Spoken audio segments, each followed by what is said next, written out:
He's been invited by Russian Defense Minister General Sergey Shoygu and Belarus's Defense Minister Andrei Lavkov. At a press conference on Thursday, China's Defense Ministry said General Wei will attend the Moscow Conference on International Security. He will also exchange views with his counterparts on deepening military cooperation and on international security issues. The ministry says China is calling on the U.S. to work for stable military-to-military relations.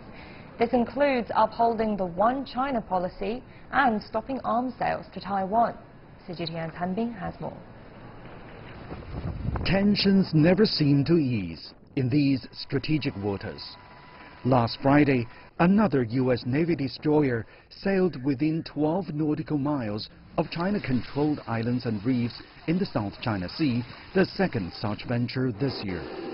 At the same time, Chinese air and naval forces conducted combat exercises over the South China Sea and Western Pacific Ocean. An array of advanced weaponry was used to test operational capabilities.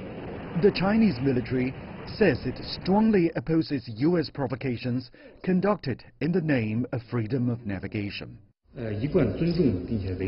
China respects the rights of freedom of navigation under international laws, but some countries are mounting military might in those areas. Their activities are threatening China's sovereignty, security and interests. China will choose to respond and continue to develop its military capabilities based on how much its interests are threatened and compromised. The U.S. military affirmed that future operations will continue, and the Chinese side said such moves won't go unchallenged. The stakes are high for both sides. In its latest defense strategy report, the U.S. declared China a security threat. Washington has infuriated Beijing by passing a law promoting ties with Taiwan after the Trump administration approved an over $1 billion arms deals for the island.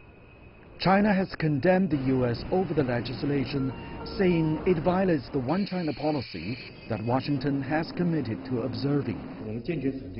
We are firmly opposed to any official exchanges or contacts with Taiwan by any country, including the United States. Taiwan is an inalienable part of China. We have full confidence that the reunification of China and the rejuvenation will not be stopped by any individual, any force or any movement. We are fully capable of achieving that task. Among the many warnings by Beijing, the message is clear. China wants to avoid confrontation, but any provocation will only spur the drive to strengthen its military capabilities. The ministry affirms that the U.S. Defense Secretary is scheduled to come to China, though not specifying the date. Jim Mattis' visit is seen as important in setting the tone for military ties. Amidst the rising tensions, at least senior-level communications have not been suspended. Han Bing, CGTN, Beijing.